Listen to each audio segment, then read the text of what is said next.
দেখ এখানে আরেকটা কোয়েশ্চেন দিয়েছে অথবা দিয়ে 2014 সালে, সেটা হচ্ছে যে C6H12O6 আণবিক সংকেতযুক্ত যৌগটির শতকরা সংযুতি নির্ণয় করে। মানে এই কোয়েশ্চেনটাই কি ছিল, শতকরা সংযুতি দেওয়া ছিল পার্সেন্টেজে, শতকরা মানেই পার্সেন্টেজে দেওয়া ছিল, সেখান থেকে তোর সংকেত বার করতে দিয়েছিল। এখানে হচ্ছে ঠিক উল্টোটা, কোয়েশ্চেনটা দিয়েছে যে তোর সংকেত দিয়ে দিয়েছে, ফর্মুলা দিয়ে দিয়েছে, তোকে বার করতে হবে পার্সেন্টেজ কত, carbon is to hydrogen is to oxygen. তাহলে খুব সিম্পল, যে আমরা ফর্মুলাটা দিয়েছে C6H12O6, এটা আমরা ফর্মুলা দিয়ে দিয়েছি, সেখান থেকে আমাকে বার করতে হবে কার্বন কত পার্সেন্ট, হাইড্রোজেন কত পার্সেন্ট আছে, আর অক্সিজেন কত পার্সেন্ট আছে। আমরা কি করব, আমরা জানি যে কার্বন হচ্ছে কত করে, 12 করে, তাহলে 12 ইন্টু 6, 12 মানে atomic weight 12, plus 12 into 1, hydrogen atomic weight হচ্ছে 1 করে, আর 6 ইন্টু 16, তাহলে 72 প্লাস 12 প্লাস 6 × 96, যোগ কর 2 2 4 আর 6 হচ্ছে 0, 9 একে 10 আর 7 17, একে 18, 180। তাহলে কার্বনের পার্সেন্টেজ কত, কার্বন কতটা আছে 72, তাই তো, তাই 72 ডিভাইডেড বাই 180 ইন্টু 100, দিয়ে করে দেখ কত পার্সেন্ট হচ্ছে। আমাদের দাঁড়াচ্ছে 72 ডিভাইডেড বাই 180 ইন্টু 100, 40, কারণ এটাই বেরিয়েছিল 40%, আগেরটায় দেখ ওটাই উত্তর ছিল। হাইড্রোজেন কত, হাইড্রোজেন হচ্ছে 12 ডিভাইডেড বাই 180 ইন্টু 100, 0 0 কাটলো, কাটাকুটি তুই এমনিও করতে পারিস, আমি একবারই ক্যালকুলেটর ইউজ করছি, 12 ডিভাইডেড বাই 18 ইন্টু 10, 6.66, 6.66, ঠিক আছে। সিমিলারলি অক্সিজেনের পার্সেন্টেজ কত সেটা বেরিয়ে যাবে। এটা হচ্ছে ওই সংকেত নির্ণয়, স্থূল সংকেত থেকে পার্সেন্টেজ বা পার্সেন্টেজ দেওয়া থাকলে তোর স্থূল সংকেত নির্ণয় করা যে অঙ্ক, সেইগুলো হচ্ছে এই জাতীয়। এটা হচ্ছে 2014, এই হচ্ছে ফার্স্ট চ্যাপ্টারের অঙ্ক থাকে, এবং দেখছিস যে 2 নম্বর থাকছে, আর যদি কোথাও থাকে ফার্স্ট চ্যাপ্টারে সেটা খুবই নমিনাল, সেখান থেকে খুব একটা কিছু মানে ওটা এমনিই তুই পেরে যাবি। যেমন ধর এখানে একটা 1 নম্বরের কোয়েশ্চেন দিয়েছে, 10 গ্রাম ম্যাগনেসিয়ামকে অক্সিজেনের সাথে তীব্রভাবে উত্তপ্ত করলে ভরের কি পরিবর্তন হবে। এটা কোন ক্লাসে পড়েছিস, এটা তো ক্লাস 10-এ আমার মনে হয় পড়েছিস, যে তোকে ম্যাগনেসিয়ামের সাথে অক্সিজেনের রিয়াকশানটা তোর ব্যালেন্সড ইকুয়েশন লিখতে হবে, দিয়ে এবারে 10 গ্রাম ম্যাগনেসিয়াম থেকে তোর কত ম্যাগনেসিয়াম অক্সাইড তৈরি হচ্ছে, তাহলে ম্যাগনেসিয়াম অক্সাইডের এবার ওজনটা তোকে বের করতে হবে, ব্যাস তাহলেই অঙ্ক, যে কতটা পরিবর্তন হচ্ছে, ভরের পরিবর্তন বেরিয়ে যাবে। এটা এটা হলো 2014 কোয়েশ্চেন। এবার 2015 আসি, 2015 কীরকম কোয়েশ্চেন দিয়েছিল। প্রথমেই চলে যাচ্ছি একবারে সেকশন 2, মানে গ্রুপ বি পার্ট যেটা বলছে, সেখানে কি দিয়েছে, যে একই চাপ ও উষ্ণতায় 100 ml কার্বন ডাইঅক্সাইড ও 100 ml অ্যামোনিয়ার মধ্যে কোনটির ভর বেশি। 100 ml CO2 আর 100 ml NH3, তার মধ্যে কার ভর বেশি। অর্থাৎ দুটো তোকে জারে 100 ml কার্বন ডাইঅক্সাইড একটা জারে, আর একটা জারে 100 ml অ্যামোনিয়া দিয়েছে, কার ভর বেশি। খেয়াল করে দেখ দুটোই কিন্তু গ্যাসিয়াস স্টেট, ঠিক আছে। তাহলে 100 ml কার্বন ডাইঅক্সাইডের যেটা রয়েছে তাতে কতগুলো অণু আছে বা তার ভর কত, সেটা আমরা সহজে বার করব কীভাবে না, ওই যে আমরা জানি যে এনটিপিতে তোর আমরা দুটোতেই একই চাপ উষ্ণতা বলেছে, তাহলে আমি এনটিপিতেই ধরছি, ধর যে 22.4 লিটার, তো আর আমরা জানি যে সম আয়তন, এই কি অ্যাভোগাড্রোর ফর্মুলাটা কি, অ্যাভোগাড্রোর নীতিটা হচ্ছে যে সমচাপ, সম তাপমাত্রা এবং সমভর আয়তন সকল গ্যাসে সমান সংখ্যক অণু থাকে, তাহলে সমান সংখ্যক অণু আছে, তো একই চাপ ও উষ্ণতা, তার মানে টেম্পারেচার এবং প্রেশার দুটোই সমান, ভলিউমও সেম, তাহলে সমান সংখ্যক অণু আছে। এবারে সমান সংখ্যক অণু যদি থাকে তাহলে কার ভর বেশি হবে না কার্বন ডাইঅক্সাইডের আণবিক গুরুত্ব কত, দেখ 44, আর এর আণবিক গুরুত্ব কত অ্যামোনিয়ার, নাইট্রোজেন হচ্ছে 14 আর হাইড্রোজেন 1 করে, তার মানে 17। তাহলে 44 যার আণবিক গুরুত্ব তার ভর বেশি হবে নিশ্চয়ই, তার অণুর ওজনটাও বেশি, এক একটা অণুর ওজন। আর এখানে অণুর ওজন 17, আণবিক গুরুত্ব যেহেতু 17 হচ্ছে 17, তার ফলে এর ওজনটা কম, এবং তাদের রেশিওটাও তোরা সহজে বার করতে পারবি। এখানে শুধু বলেছে কার ভর বেশি, অবশ্যই তাহলে কার্বন ডাইঅক্সাইডে। ঠিক আছে, নেক্সট একটা কোয়েশ্চেন দেখ দিয়েছে 1 মিলিমোল SO2-তে অণুর সংখ্যা কত। 1 মিলিমোল, মিলিমোল মানে বুঝতে পারছিস যে সালফার ডাইঅক্সাইড যেটা দিয়েছি, সালফার ডাইঅক্সাইডে 1 মিলিমোল বলছে, তার মানে 1 মোল বলতে যেটা বুঝি, 1 মোলে অণুর সংখ্যা কত থাকে সালফার ডাইঅক্সাইডে, অবশ্যই অ্যাভোগাড্রো সংখ্যা। তাহলে 1 মিলিমোল মানে হচ্ছে 10⁻³ মোল, সেটাই তো মিলিমোল। তাহলে কত থাকবে না 6.023 ইন্টু 10⁻23 ইন্টু 10⁻³ তার মানে হচ্ছে 6.023 ইন্টু 10⁻20, এতগুলি অণু থাকবে। ঠিক আছে, অঙ্কগুলো কিন্তু খুব শক্ত আসে না। এটা গেল 2015। এবার আমরা আসি 2016। 2016-এ দেখি, দেখ সেই সেকশন 2 মানে যেখানে 5 তোর 4x1-এ আছে, আর একটা হচ্ছে তোর গ্রুপ বিতে যেটা 5x2 এর কোয়েশ্চেন। আচ্ছা আমি এখানে বোধহয় এই কোয়েশ্চেনটা দেখলাম, দেখে নি, এটা তো 1 নম্বরে আরেকটা কোয়েশ্চেন দেখ। হ্যাঁ 2015 এই কোয়েশ্চেনটা দেখ, 400 মিলিগ্রাম H2SO4 থেকে 3.0115 ইন্টু 10⁻21 সংখ্যক অণু সরিয়ে নিলে কত মোল H2SO4 অবশিষ্ট থাকবে। একটু আগেই আমি একটা অঙ্ক তোদের বোঝানোর জন্য বলছিলাম উদাহরণ দিয়ে, খেয়াল করে দেখ যে 72 গ্রাম কার্বন ডাইঅক্সাইড গ্যাস থেকে 2 ইন্টু 10⁻13 সংখ্যক কার্বন ডাইঅক্সাইড সরিয়ে নিলাম, তাহলে কতগুলো থাকবে। আমরা কিভাবে বার করেছি বলছিলাম যে কীভাবে বার করা যাবে, ঠিক সেই একইভাবে এখানেও তাই করতে হবে, আশা করি পারবি। আর কোনো এখানে কোয়েশ্চেন নেই। ফার্স্ট চ্যাপ্টার 2015 হলো, এবার আমরা 2016 দেখ বলছে 1 মিলিমোল মিথেনে কতগুলি ইলেকট্রন আছে। মিথেনে কতগুলি ইলেকট্রন, তাহলে ভাব এখানে অণু নয়, পরমাণু নয়, ইলেকট্রন বলছে। এবারে একটা মিথেন অণুতে কতগুলো ইলেকট্রন আছে তোকে গুনতে হবে। এইগুলো হচ্ছে ঝামেলার, মানে কি মানে অঙ্কগুলো যে খুব বিশাল শক্ত তা নয়, আগে তোকে দেখতে হবে যে CH4-এ কতগুলো অণু ইলেকট্রন আছে। তা কার্বনের অ্যাটমিক নাম্বার আমরা জানি কি, প্রোটন সংখ্যা, যতগুলো প্রোটন থাকবে ঠিক ততগুলো ইলেকট্রন থাকে। তা কার্বনের 6টা প্রোটন, অ্যাটমিক নাম্বার হচ্ছে তোর 6, তার মানে ইলেকট্রন সংখ্যাও 6। আর হাইড্রোজেনের কত করে, 1 করে, তার মানে হচ্ছে 4, তার মানে হচ্ছে 10টা, তার মানে একটা মিথেনে 10টা ইলেকট্রন আছে। তাহলে 1 মিলিমোলে কতগুলো মিথেন অণু আছে আগে বার কর। 1 মিলিমোলে মানে হচ্ছে 10⁻³ মোল। সেই মিথেনে অণুর সংখ্যা 6.023 ইন্টু 23 ইন্টু 10⁻³ করলে 20 হচ্ছে। তাহলে এতগুলো অণু আছে মিথেন অণু, এবং এক একটা মিথেন অণুতে যদি 10টা করে ইলেকট্রন থাকে তাহলে কতগুলো ইলেকট্রন থাকবে, মোট 023 ইন্টু 10⁻21 সংখ্যক ইলেকট্রন থাকবে। বোঝা গেল।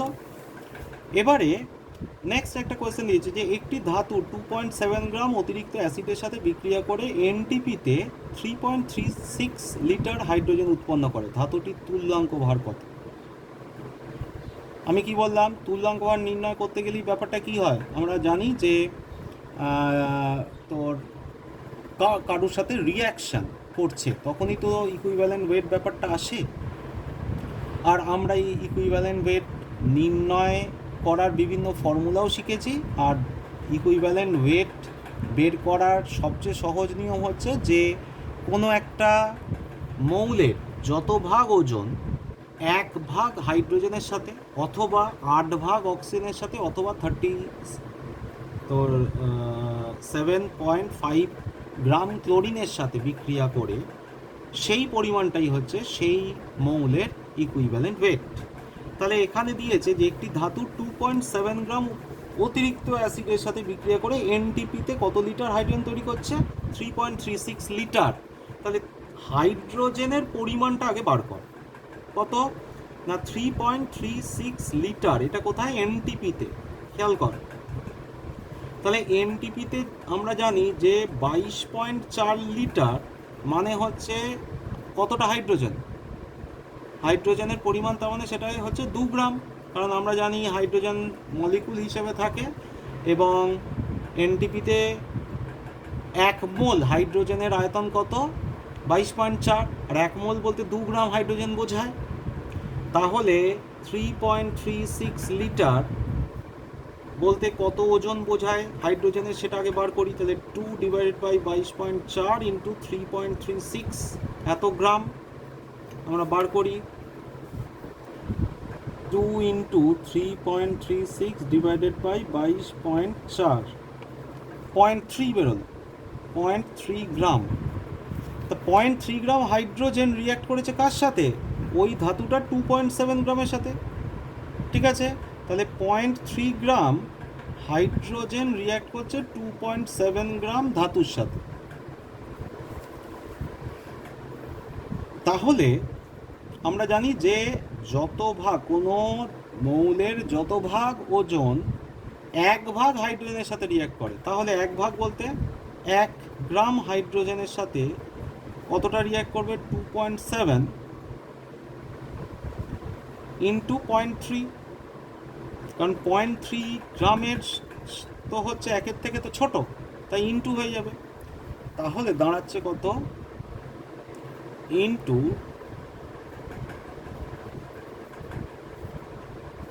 0.3 গ্রাম 1-এর সাথে, তাহলে কী হবে? বেশি হবে না, ভুল হবে, 0.3, সরি 0.3 ভুল হবে, হ্যাঁ 0.3 দিয়ে ভাগ হবে 1-এর সাথে কত হচ্ছে, তাহলে 2.7 ডিভাইডেড বাই 0.3, 9।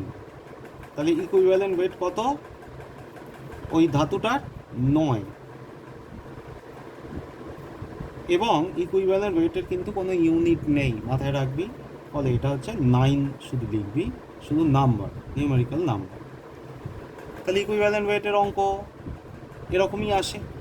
ইনডাইরেক্ট ওয়েতে দিয়েছে যে তোকে ডেফিনেশনটা ছিল যে কোনো মৌলের যত ভাগ 1 ভাগ হাইড্রোজেন অথবা 8 ভাগ অক্সিজেন অথবা 35.5 ভাগ ক্লোরিনের সাথে বিক্রিয়া করে সেই পরিমাণটাকে সেই মৌলের তুল্যাঙ্ক ভার বলে। আমি হয়তো একটু আগে 37.5 বলছিলাম, সরি, ওটা 35.5 ভাগ ক্লোরিনের সাথে, কারণ ক্লোরিনের অ্যাটমিক ওয়েট হচ্ছে 35.5, ওই 35.46 এরম বেরোয়, আমরা 35.5 দেবো। হাউএভার, তা এখন ব্যাপারটা হচ্ছে যে আমরা এখানে অঙ্কটা দিয়েছি কিন্তু ডাইরেক্ট সরাসরি হাইড্রোজেন কত ভাগের সাথে রিয়্যাক্ট করেছে সেটা দেয়নি, সেটা তোর আয়তন দিয়ে দিয়েছে এনটিপিতে। তাহলে আয়তন যদি এনটিপিতে দেয় তাহলে আমরা সেখান থেকে তোর ওয়েটটা বার করছি হাইড্রোজেনের। তাহলে হাইড্রোজেনের যদি এই পরিমাণ হাইড্রোজেনের সাথে যদি ধাতুটার রিয়াকশন হয় তাহলে 1 ভাগের সাথে কত রিয়াকশন হবে সেটা আমরা সহজেই পারবো। এরপর আর দেখি কোনো অঙ্ক এসছে কি না। হ্যাঁ, দেখ একটা কোয়েশ্চেন এসছে, বলছে হাইড্রোজেন ও অক্সিজেন দুটি যৌগে যথাক্রমে 42.9 এবং 27.3% হাইড্রোজেন আছে। দেখাও যে ফলাফল দুটি গুণানুপাত সূত্রটি সমর্থন করছে। হাইড্রোজেন এবং অক্সিজেন যৌগে যথাক্রমে কত ভাগ হাইড্রোজেন আছে? 42.9 আর 27.3। এই দেখ, একটু আগেই যে আমি এই জিনিসটা করলাম, গুণানুপাত সূত্রটি আমি ব্যাখ্যাটা এখানে দেখিয়েছিলাম। প্রথম আমি একটু মনে করিয়ে দিচ্ছি, এই যে এইখানে যে হাইড্রোজেন আর অক্সিজেন রিয়্যাক্ট করেছে, দুটো যৌগ তৈরি করেছে, দিয়ে দুটো যৌগে হাইড্রোজেনের ফিক্সড রেশিওর সাথে অক্সিজেনের রেশিওটা দেখ পূর্ণ সংখ্যা সরল অনুপাতে থাকে।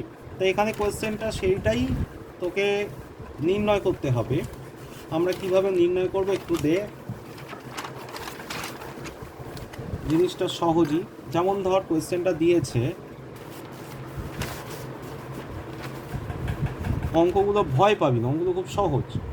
ফার্স্ট চ্যাপ্টার যেমন হাইড্রোজেন আর অক্সিজেনের দুটি যৌগে 42.9 এবং 27.3।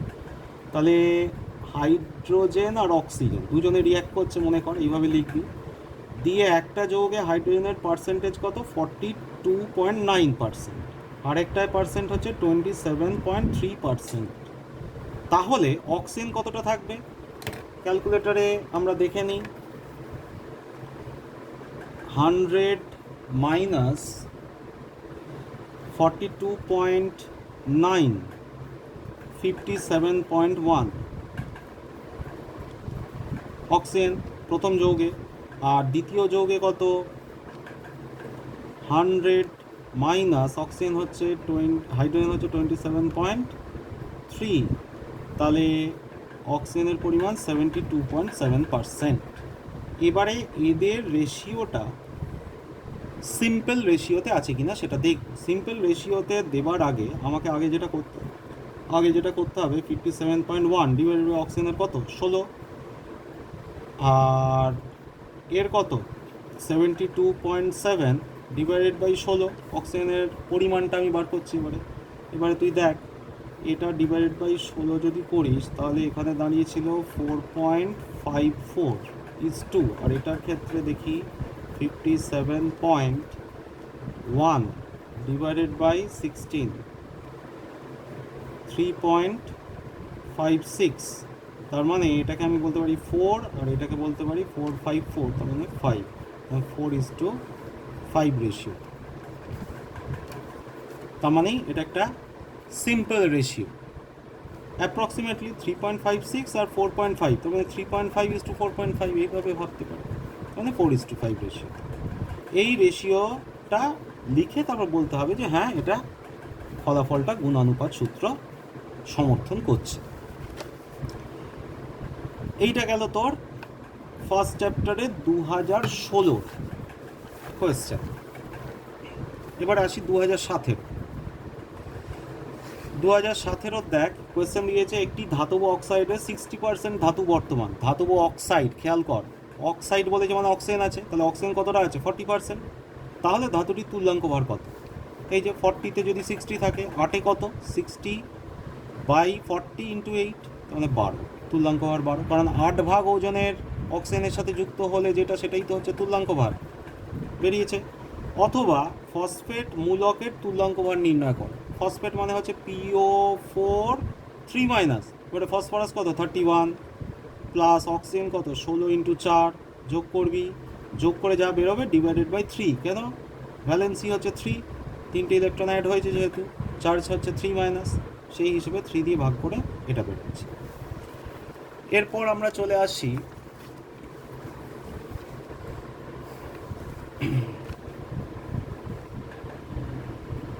একটি পলিমারে ওজন হিসেবে 0.16% সালফার বর্তমান।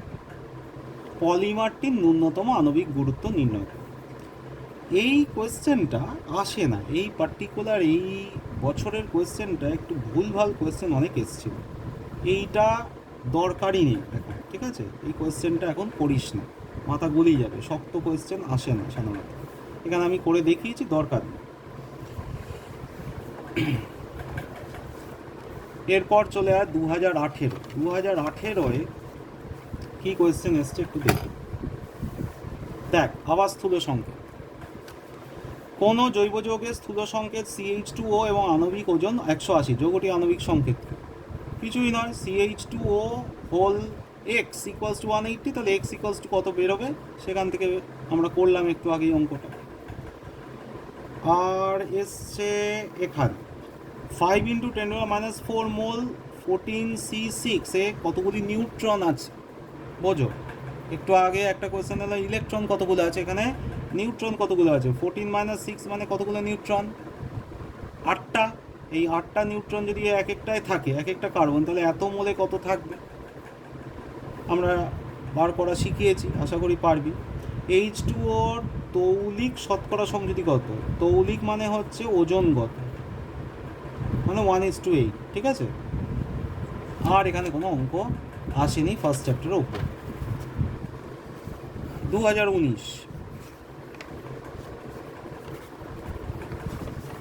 2019-এ একটা কোয়েশ্চেন দিয়েছে, দুটি ধাতুর এ ও বি তুল্যাঙ্ক ভার সমান। দুটো ধাতু, তাদের তুল্যাঙ্ক ভার, দুটো ধাতু হচ্ছে এ আর বি, তাদের তুল্যাঙ্ক ভার সমান। এর পারমাণবিক ভর বির পারমাণবিক ভরের 1.5 টাইমস। কীভাবে এটি ব্যাখ্যা করবে? অঙ্কটা আরেকবার পড়ছি। দুটি ধাতুর এ এবং বির তুল্যাঙ্ক ভার সমান। তাহলে অঙ্কটা আমি একটু লিখি। আর অঙ্কটা খুব, মানে অঙ্ক নয়, সরি, এটা একটা ব্যাখ্যামূলক কোয়েশ্চেন।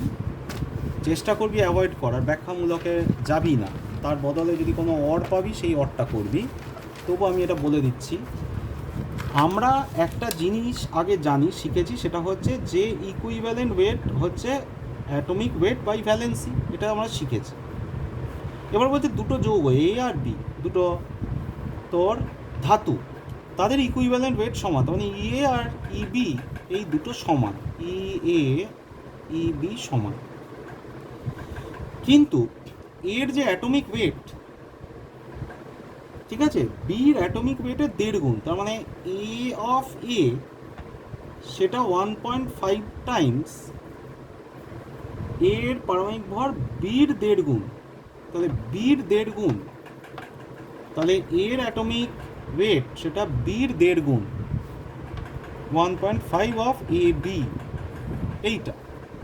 তাহলে এটা কি করে সম্ভব? কেন সম্ভব? এই কোশ্চেনটা এরম দিল কেন?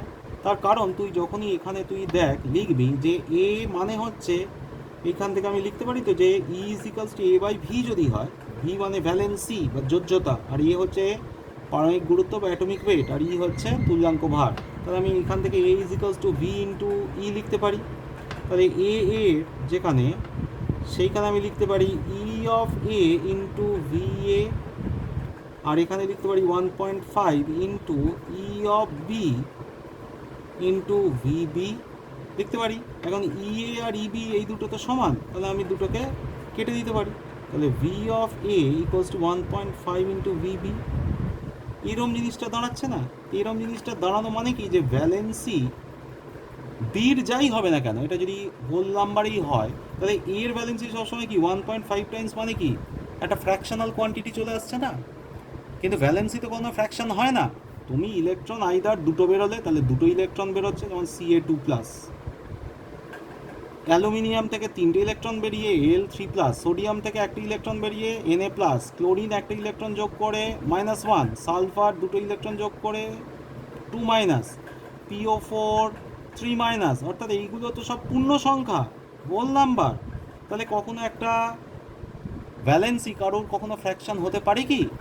কিন্তু এখানে তো দেখাচ্ছে ফ্র্যাকশন হবে, তাই না? তার মানে এটাই যে ভ্যালেন্সি, এই ইকুইভ্যালেন্ট ওয়েট যে সমান বলেছি, সেটা দুটো ডিফারেন্ট রিয়াকশানের ক্ষেত্রে হতে, ঠিক আছে। এবং ভ্যালেন্সি কখনো তোমার ফ্র্যাকশনাল কোয়ান্টিটি হয় না। ভ্যালেন্সি কখনোই বা যোজ্যতা কখনোই ফ্র্যাকশনাল হতে পারে না।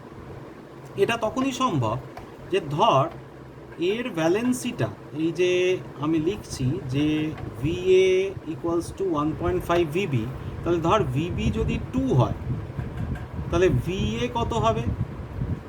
VA হবে 1.5 ইন্টু 2, তার মানে কত? 3। তার মানে এই VBটা কার ভ্যালেন্সি? বি ধাতুর। এই বি ধাতুর ভ্যালেন্সি সবসময় কি হতে হবে? জোড় সংখ্যা হতে হবে।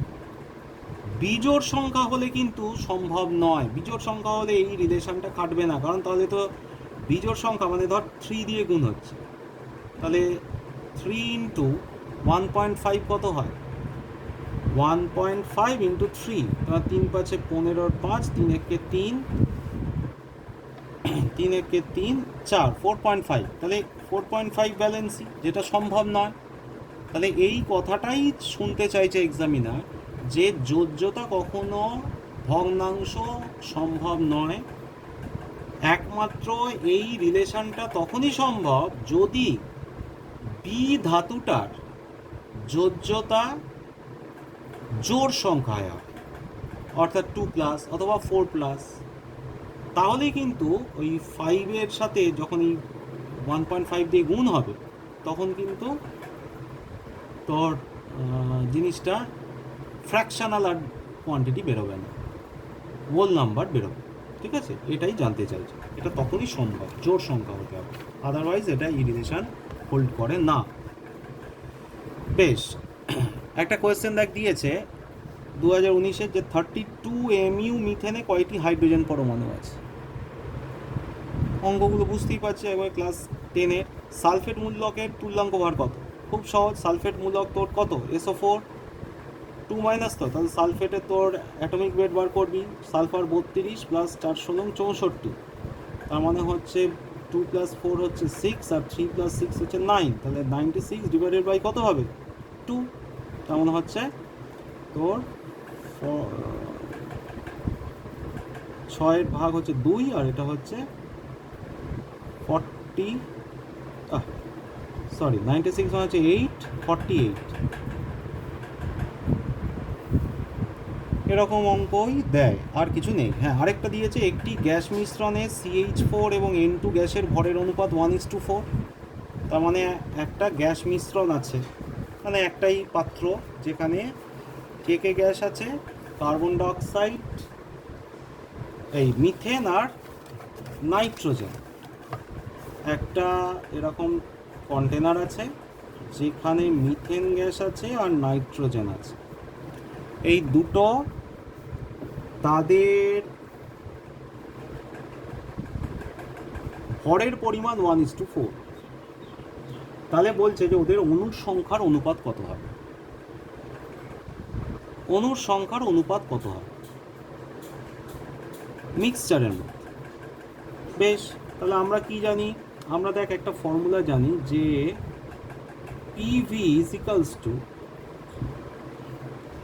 W/M। এটা ক্লাস কোন ক্লাসে পড়েছি, ক্লাস 10-এ।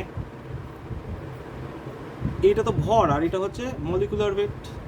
আবার আমরা এটাও শিখেছি, PV = আমরা লিখি যে অণুর সংখ্যা divided by Avogadro number into R2। তাহলে আমরা এই W/M আর NA এটাকে আমি লিখতে পারি, এই দুটো যেহেতু সমান, তাহলে W/M = N/NA।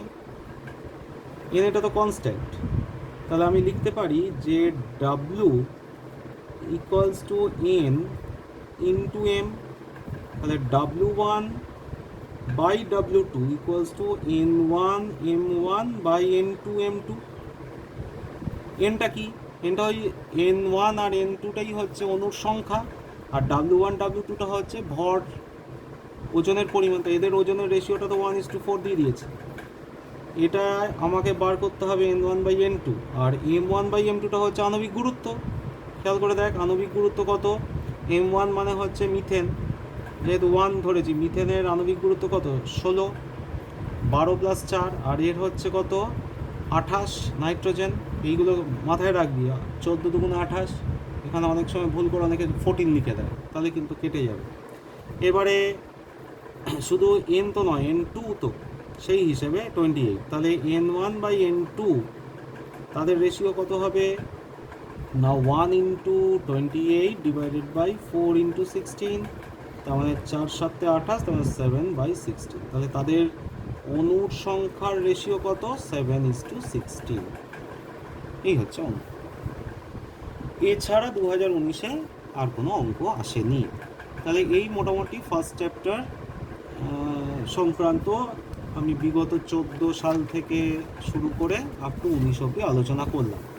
এই অঙ্কই আসে, দু একটা প্র্যাকটিস কর, আমার মনে হয় ফার্স্ট চ্যাপ্টারের অঙ্ক নিয়ে কোনো সমস্যা হবে না। আর ব্যাখ্যামূলক কোয়েশ্চেন, ওই স্থিরানুপাত সূত্রটি লেখো বা গুণানুপাত সূত্রটি লেখো, চেষ্টা করবি ওগুলো অ্যাভয়েড করা। আর লিখতে পারলে তো কোনো ব্যাপার না, সূত্র লিখতে পারলে ঝপাঝপ নম্বর, ফুল মার্কসই হবে, সূত্রের মতোই লিখতে হবে। আর এছাড়া ফার্স্ট চ্যাপ্টার থেকে ওই নর্মালিটি মোলারিটির কোনো কোয়েশ্চেন আসেনি, আজ পর্যন্ত আসেনি, আশা করি আসবেও না, ক্লাস 12-এর জিনিস ওটা অ্যাকচুয়ালি। আর কম্পিটিটিভ পরীক্ষার জন্য ওটা তৈরি করতে হয়। আর তুল্যাঙ্ক ভার থেকে আসে, মূল কনসেপ্ট থেকে আসে, আর স্থূল সংকেত থেকে আসে। আমরা এই মোটামুটি দেখলাম, এগুলো একটু প্র্যাকটিস কর।